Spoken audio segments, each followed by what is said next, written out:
So next up, podcast listeners, Nigeria bans Twitter.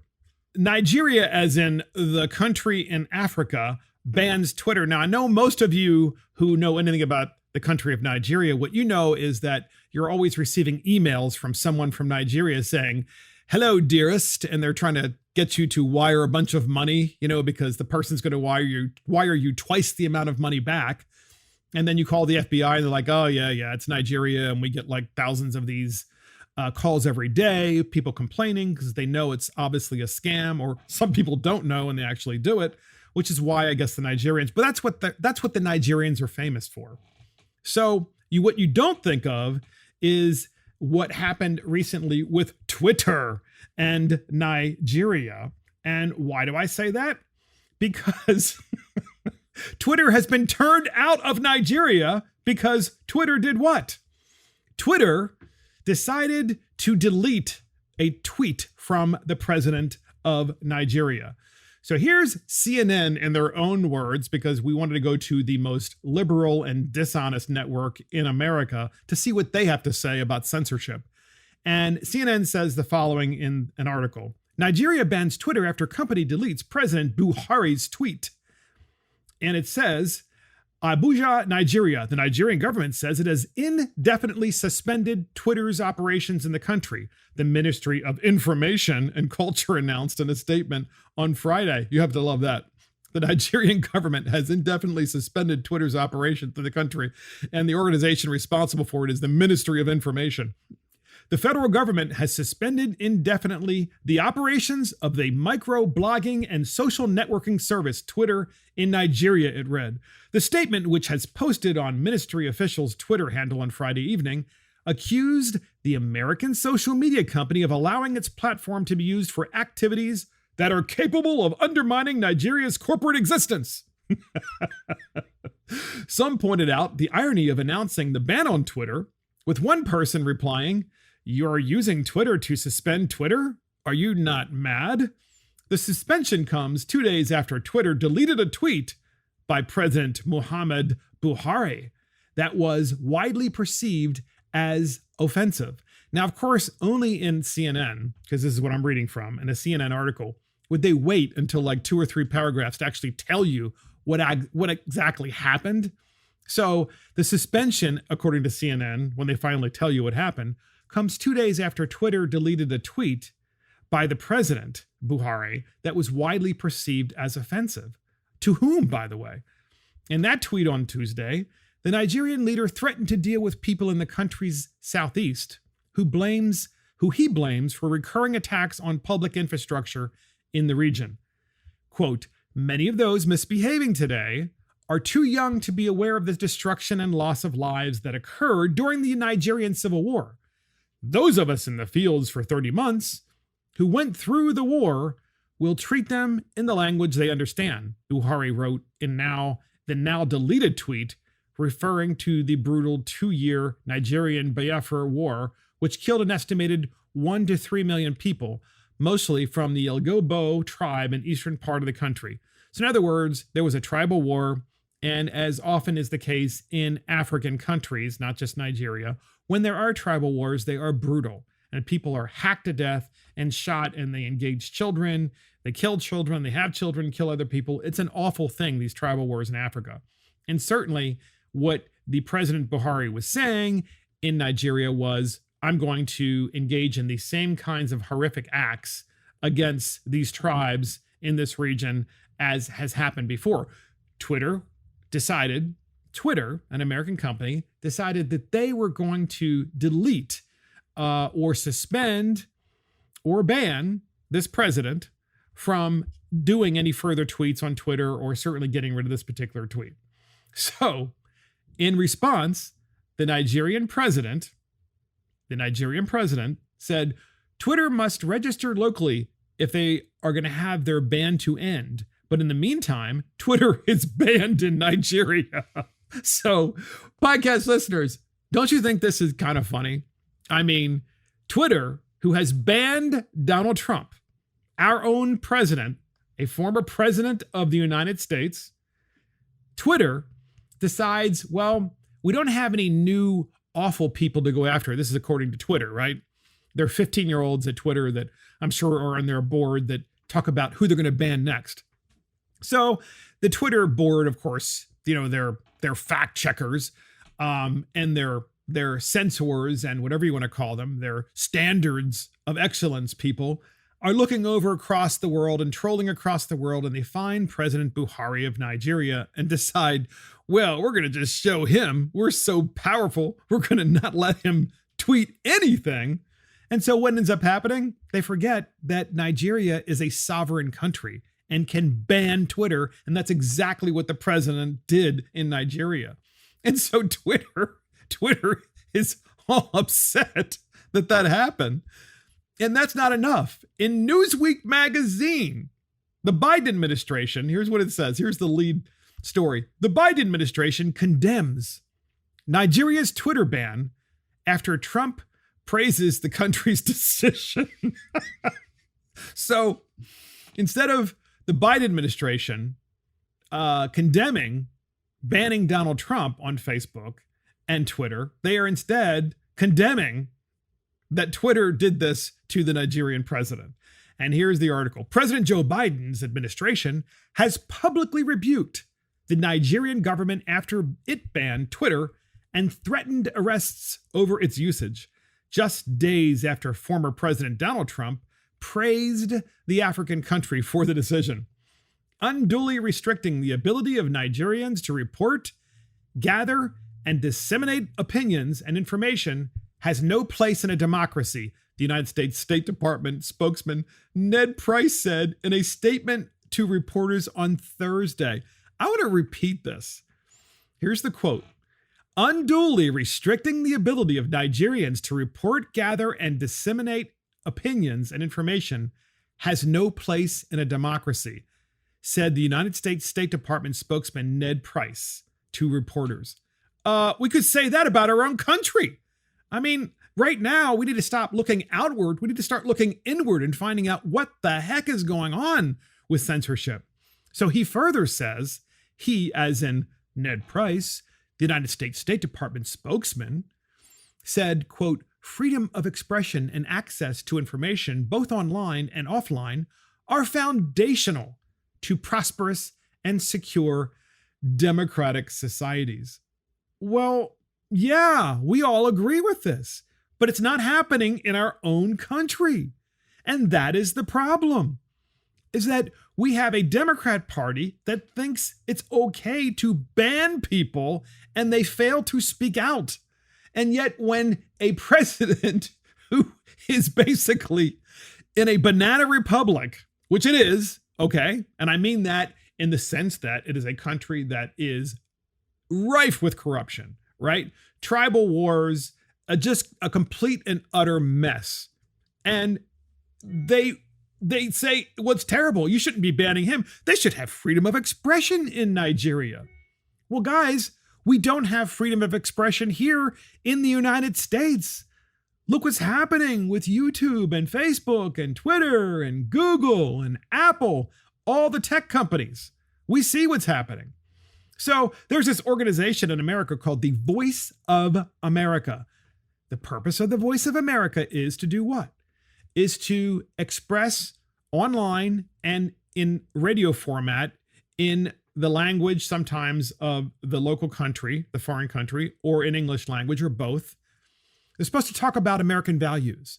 And so the Voice of America, their African division says, the U.S. again condemns Nigeria's Twitter ban. The United States has condemned, here's what it says, the United States has condemned Nigeria's continuing ban on Twitter in the country, saying the action has no place in a democracy.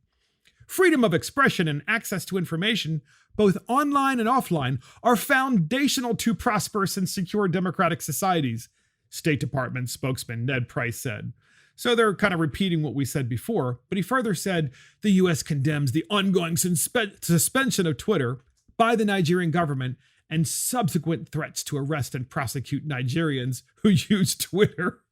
So this tells me, these stories tell me how close and how powerful Jack Dorsey is and how he is part and parcel of the Democrat Party and of the media, and how incredibly crooked and troublesome things are for our country.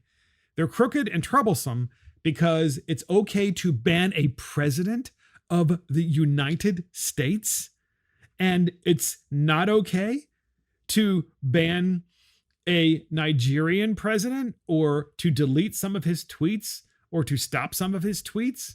I mean, do they not understand the whole idea of freedom of expression? Do they not understand what's going on? I mean, this is without question. It shows us exactly where we are, ladies and gentlemen, in the history of the United States, and it's not in a good place. So, next up, podcast listeners, you ever heard of progressophobia? Well, Bill Maher discusses progressophobia, and he discusses it quite well, because progressophobia is the refusal to acknowledge that we've made progress on race relations.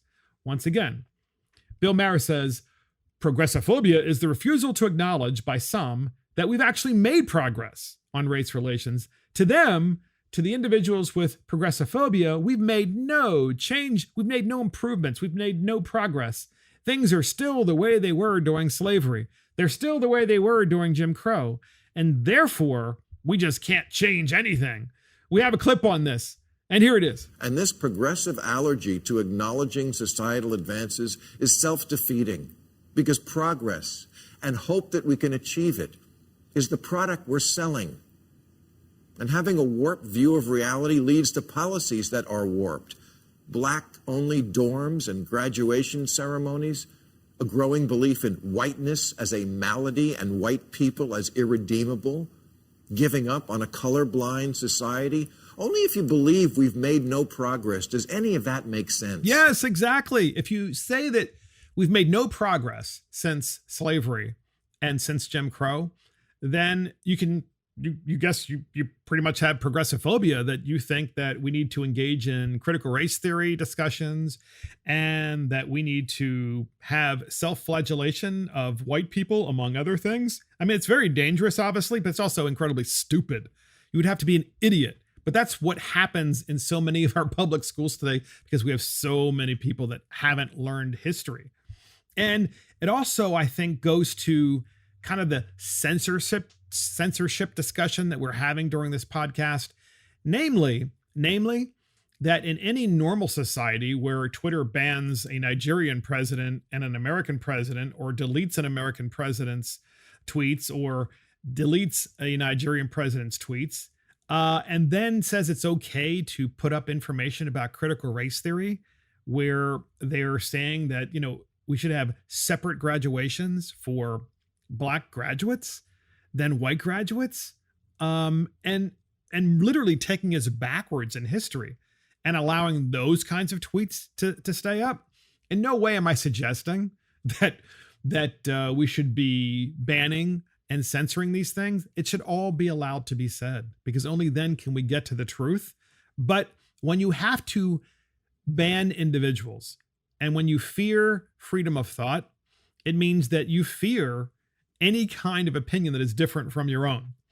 And that is exactly where we are today, with so many millennials and so many people, not just millennials, by the way, but I know plenty of white progressives who are in their 30s, 40s, 50s, and 60s that are equally nuts. And they actually believe this CRT nonsense, and they think it's okay, and they don't understand what it's actually doing to the country.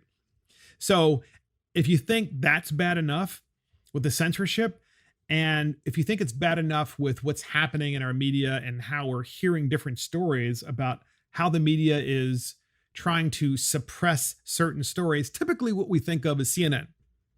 Typically what we think of is ABC and NBC and CBS. Typically what we think of is MSNBC. In fact, what we think of with them is not just that they're suppressing stories, but they're literally rewriting them and lying about them. Well, there's a reporter on Fox 26 in Houston, Texas. That's Fox 26 in Houston, Texas, that slammed their Fox network, their local Fox network, for censorship.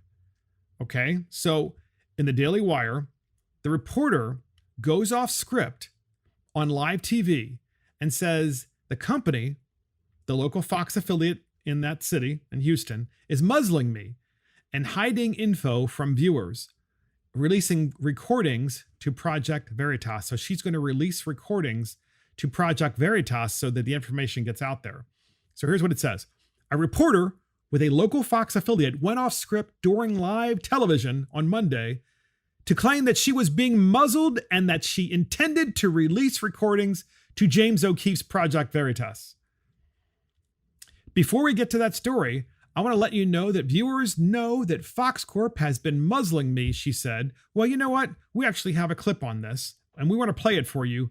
And here it is. Guys, that's right. Before we get to that story, I want to let you, the viewers, know that Fox Corp has been muzzling me to keep certain information from you, the viewers. And from what I'm gathering, I am not the only reporter being subjected to this. I am going to be releasing some recordings about what goes on behind the scenes at Fox because it applies to you, the viewers. I found a nonprofit journalism group called Project Veritas.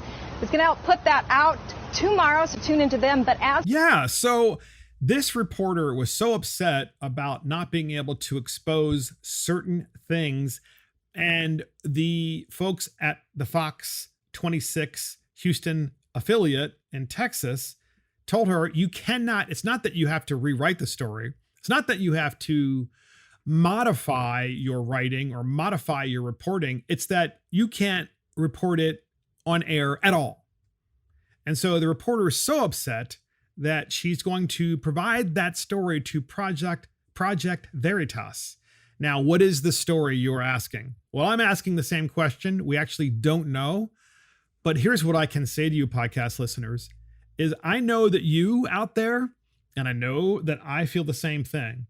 I feel like there's some sort of hold that something has, or that someone has, whether it's the very wealthy elite or whether it's China, has over our country. There's this dark veil over our country of censorship. There's this dark veil of lying in the news and or not reporting what is happening. And all of you out there know this to be the case, whether it is the origins of the coronavirus, whether it is the use of drugs such as hydroxychloroquine, whether it is pre-treatment of coronavirus to make sure that it's not so serious we could go on and on and on. And for some reason, there's this sense that I know that you have, and there's a sense that I have, that there is enormous pressure on much of the media to either outright lie when they report things or simply not report them at all. And I think we all kind of, for me, I guess I keep pointing to China. All right. And you might say, yeah, but it's the tech companies. Yeah, but why would the tech companies do this? They would do this because of money. And if they have a large audience and a large investment and a large revenue source in China, then the Chinese have leverage over them. And this is what I've thought for a long time. And little by little, this is coming out. And believe me, I pray for this country, and I know you do too. So in the Wall Street Journal, to prove my point, it says, China repackages its history in support of President Xi's national vision. So, in other words, China is rewriting its history. Sounds familiar, doesn't it? And here's the article. Modern lore has it that Mao Zedong's eldest son, who was killed in a United Nations airstrike during the Korean War, had given away his position and his location by firing up a stove to make egg fried rice. That story didn't sit right with the Chinese Academy of History, launched 2 years ago by Chinese President Xi Jinping to counter negative news and negative views of the ruling Communist Party's past. In November, on the 70th anniversary of Mao Anying's death, which is Mao Zedong's son, the Academy served up another vision. Citing what it said were declassified telegrams and eyewitness accounts, the Academy said in a social media post that Mao was killed after enemy forces detected radio transmissions from his commander's headquarters. rather than detecting smoke from him cooking. These rumor mongers have tied up Mao Anyang with fried rice, gravely dwarfing the heroic image of Mao Anyang's brave sacrifice, said the Post, which has attracted about 1.9 million views. Their hearts are vicious. The Academy attributed the egg fried rice story to the 2003 edition of a Chinese military officer's memoir. It didn't mention the book was published by the Chinese military's official press, meaning that it probably was so. The History Academy, how you like that? The History Academy is run by Gao Jiang, a 57-year-old historian turned propaganda official who has mixed traditional scholarship with viral marketing techniques to repackage the past in support of President Xi's vision for a resurgent China. In other words, ladies and gentlemen, China under President Xi is rewriting history. He's literally rewriting history because he can, because he is an all-powerful dictator, because that's what you have in a communist government. It's top down. It's never bottom up. And what he says goes. And if you're listening to this podcast and wondering to yourself, well, this sounds a lot like what's happening here, where people are protesting in the streets in 2020, and people, and you see the news media, and they're outraged at things that just don't make sense, and they're not reporting things properly. They are literally rewriting history, or they're not reporting history, which, by the way, is the same thing as rewriting history. Except in China, they just don't care, because they just have a whole academy of history that can just do it at any time. Very Orwellian, by the way, because it's precisely what happened in 1984. You just keep rewriting history, you keep rewriting stories, and then you have no history. And if you have no history, then you own history. And that's exactly what is done in communist countries. And I fear that with progressophobia, as Bill Maher discusses it, these are individuals who have no sense of any history. They've never learned it. They never studied it. They don't understand it. And therefore, they think we're still in a time of slavery. They think that we're still in a time of Jim Crow, but at the same time think it's okay for there to be in 2021 a separate Black graduation ceremony at a college? That is Jim Crow. Who are these idiots? Well, these are the idiots who one day might be running our country, and, you know, with Joe Biden in charge, kind of are running our country. And they're allowing, in my opinion, the Chinese Communist government and big tech to work together to make us dumber so that we don't understand what our history is. And this is why I've said before in this podcast, and I have to underscore this now more than ever.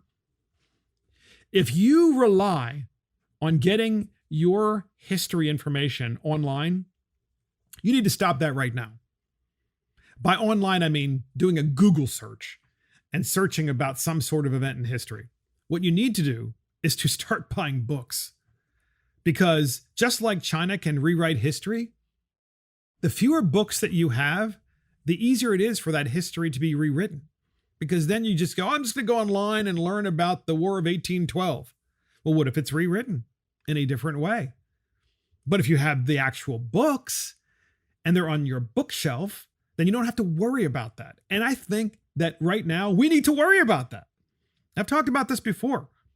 Because if this is happening in China and we see certain parts of this kind of rewriting of history, or not reporting history, or not reporting current events, which eventually become history, then we need to be really concerned about that happening here as well.